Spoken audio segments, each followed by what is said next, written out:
Alors pour la personne qui m'a demandé comment j'avais monté mon rabot en raboteuse, qui m'a demandé les dimensions et tout ça, donc j'ai démonté pour montrer comment je l'ai monté et pour donner les dimensions.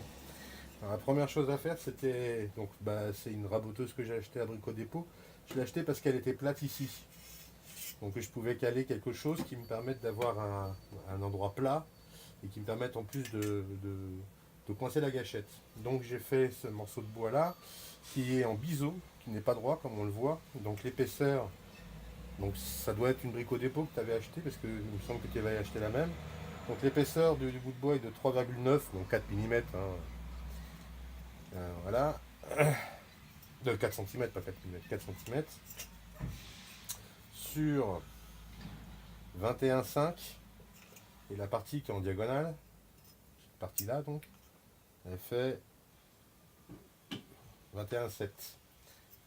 Donc en fait elle est légèrement en biseau pour pouvoir, quand on la met, être en force contre cette petite chose là qui permettent de mettre les doigts, et ça fait qu'en fait ça ne glisse, ça peut pas glisser, c'est juste en force quoi. Donc moi je l'avais déjà monté, donc j'ai déjà mes traits de, je sais où ça s'arrête et tout ça. Toi il faudra que tu le fasses toi-même. Alors je vais la monter en direct pour te montrer.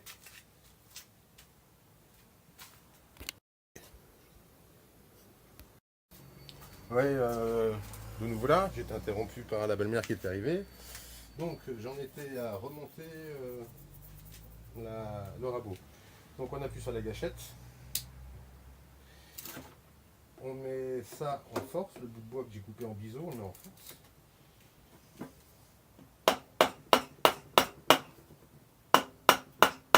Donc la partie droite vers l'avant et la partie en biseau de l'autre côté. Et moi j'ai fait des traits de repère. Donc je sais où je dois m'arrêter par rapport à mes vis après.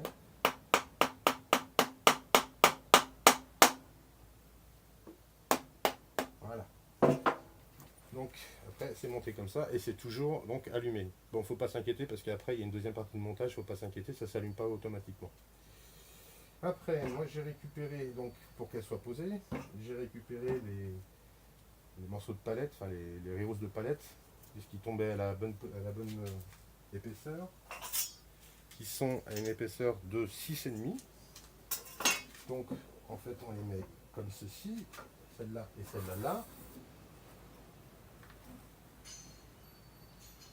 Hop. Donc j'explique pas les coupes, hein. Les coupes vous les ferez comme vous voulez, parce que moi je les ai fait par rapport à ce que j'ai voulu. Hop. Voilà, donc ça va être monté comme ça. Là c'est juste posé, hein. Je vais mettre des vis après. Donc les vis on les met maintenant.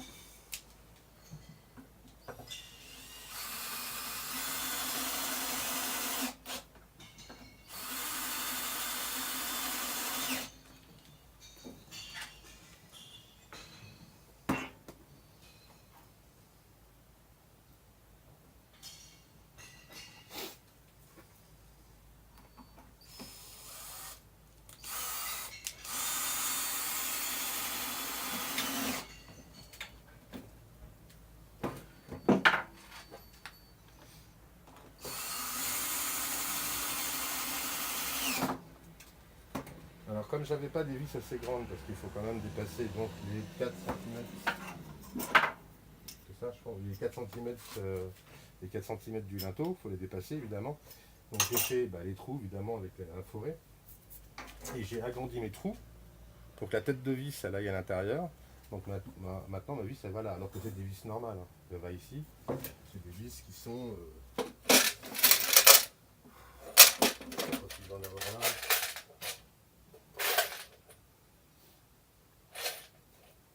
bref, c'est des vis quoi. Donc, voilà. Des vis qui sont un peu plus grandes que celle-ci. Voilà. Donc une fois qu'il est stabilisé et qu'il est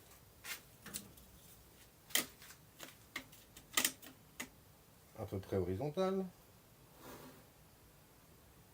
il y a ma table qui n'est pas horizontale, alors ça va être difficile, mais bon, enfin, je vous garantis qu'il est horizontal.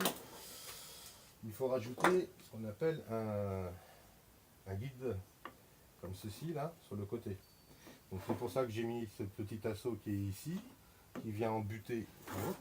d'embuter ici, je le visse comme ça.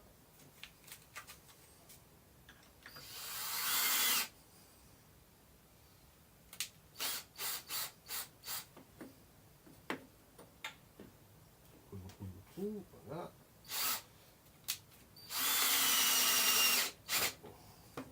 Et de l'autre côté, j'ai fait ce petit truc là qui vient comme ça et qui est comme ça.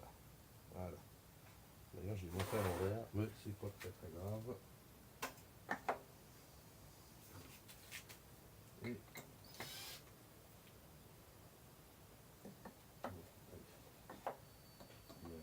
voilà. Et donc je revisse le bas ici.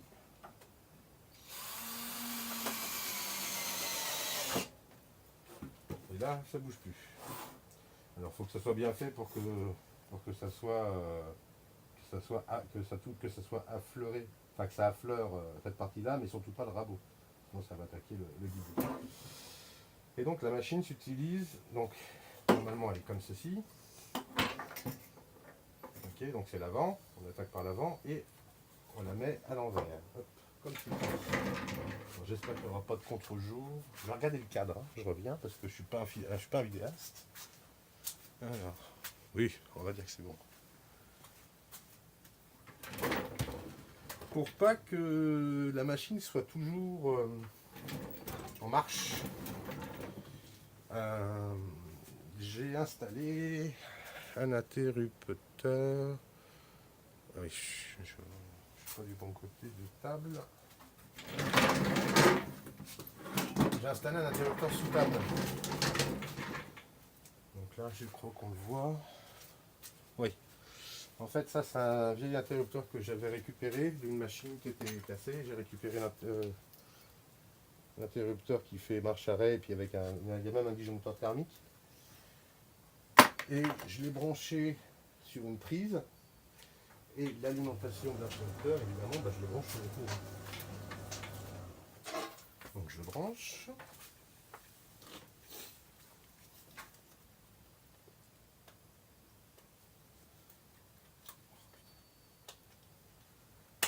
Voilà. Ma machine, ma dégauchisseuse, on va dire. Enfin, bon, je la mets sur le côté. Je la serre, je la cale avec des serre-joints. Bête. Ça bouge pas. Hein.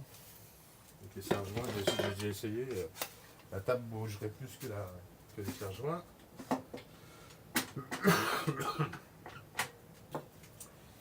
Petite chose importante, parce que le nombre de personnes m'a dit au niveau de la sécurité c'est pas top, c'est pas top, c'est pas top. Je m'en rends compte, hein, évidemment. Je me doute bien que cette partie-là c'est super dangereux. Je vais le mettre par là. Je vais vérifier le cadre, désolé. Oui, c'est bon. Je sais bien que le rabot c'est super dangereux. Maintenant, libre à chacun de faire comme il veut. Hein. Moi je sais que quand je travaille dans l'atelier, enfin dans mon garage, il n'y a pas les enfants. Mais et puis je peux arrêter la machine indépendamment que la gâchette soit alimentée, enfin on appuie dessus. Bref, quand je passais les premières fois, je prenais un morceau de palette. Quand je passais les toutes premières fois, donc je passais comme ceci. Si vous avez déjà utilisé un rabot, enfin si vous n'avez pas utilisé de rabot, vous verrez qu'il y a beaucoup de recul quand même, donc il faut bien la maintenir. Donc comme ceci, ça craint pas trop, parce que bon, les doigts sont quand même relativement hauts.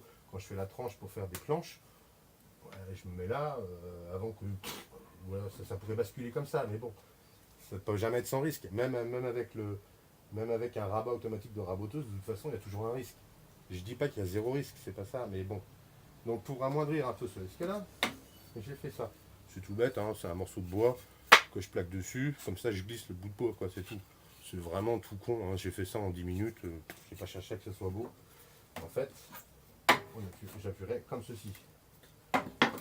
Donc, par contre, ce que j'utilise, c'est le casque, parce que ça fait beaucoup de bruit, le masque, et surtout, les lunettes. Parce que ça envoie un nombre de copeaux, c'est impressionnant. Au départ, j'avais fait sans lunettes et je me suis vite aperçu qu'il fallait les mettre. Donc, je vous montre comment ça fonctionne. Donc je branche la machine.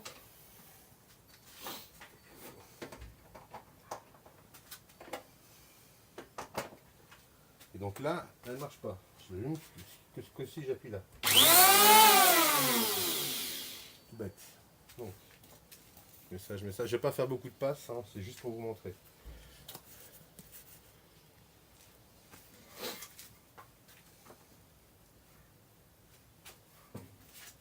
Je vais essayer de... Je sais pas comment je vais me mettre pour que vous voyez.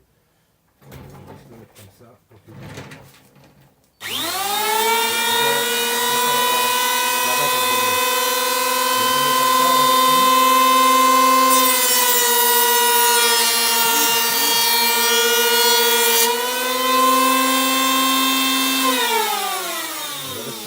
J'ai arrêté de vous montrer avant. Bon, on va prendre une palette. Je vous garantis, la palette elle est brute. Hein. Je ne sais pas si on la voit bien, mais la palette est brute. Oui, la palette. Non, pas celle-là, elle n'est pas brute. Là. Cono. Voilà. Un morceau de palette. Là, c'est un morceau de palette tout brut. Bon, je recommence, comme ça vous verrez.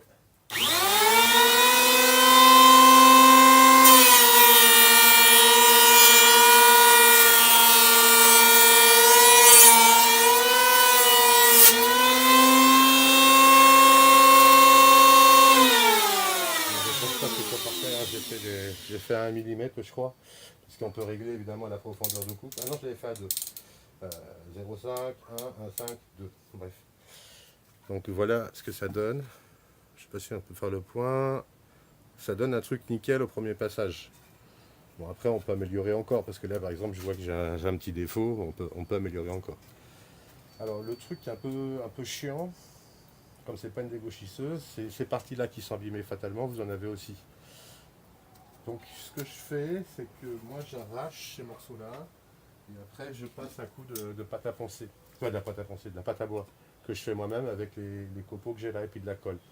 C'est un petit mélange, on fait de la pâte à bois, il ne faut pas que ça soit trop important, mais on arrive à faire des trucs à peu près propres. Et je vais vous montrer comment on fait la façade, enfin la face.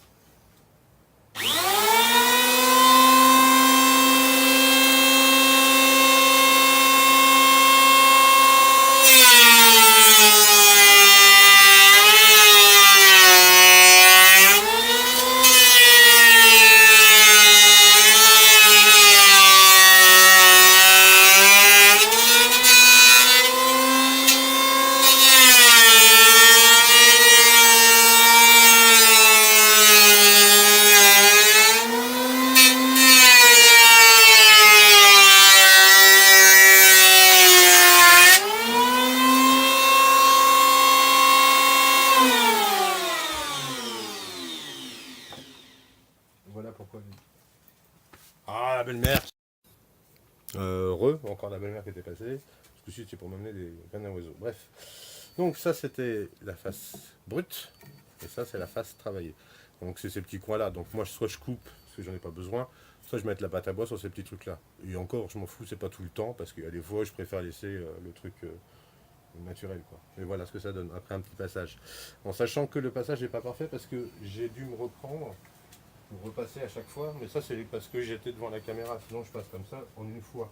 Donc quand je passe en plusieurs fois, je ne sais pas si on le voit, mais ça fait des petites marques. Donc en fait il faut bien passer en une seule fois, il ne faut pas s'arrêter. Donc c'est pour ça qu'il faut prendre d'un côté vraiment, et puis de l'autre côté le plus loin possible pour ne faire qu'un seul passage. Et c'est pour ça que je vais en faire un deuxième, pour pouvoir appuyer ici, et appuyer là. Voilà. Voilà, j'espère que ça a été utile. Après, il n'y a pas grand chose d'autre à ajouter. Bonne journée.